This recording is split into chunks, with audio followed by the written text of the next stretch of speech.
Hey guys, welcome back to the channel. Recently we took a trip to Marble Falls, Texas to visit Hidden Falls Adventure Park. It's an off-road park. It's, I believe, the second biggest one in Texas, if I'm not mistaken. Park is awesome. It's huge. We were there 2 days in a row, about 8 hours each day, and we didn't get to see the whole thing. Some of the trails are really hardcore. Even the 1s and 2s are pretty challenging for my Gladiator. I'm pretty sure the thing would have made it, but it's the fact that I'm really new at it. So we also took 2 of my RCs. I took my Axial SCX 1 and 3, which is a Deadbolt, and 3 is a Jeep Gladiator.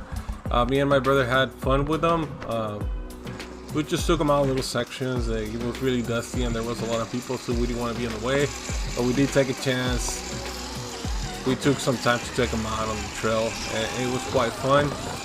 Sorry about the bad angles and stuff, but like I said, we were in the trail. This is just one of the little obstacles we were at. Really fun hobby, guys. I mean, I threw it in the back of my truck and we had a lot of fun. Alright guys, not a lot of narrative in this, not a lot of talking, just some footage from it. Thank you for watching, thank you for subscribing and leaving a like, guys. Thank you. See you in the next one.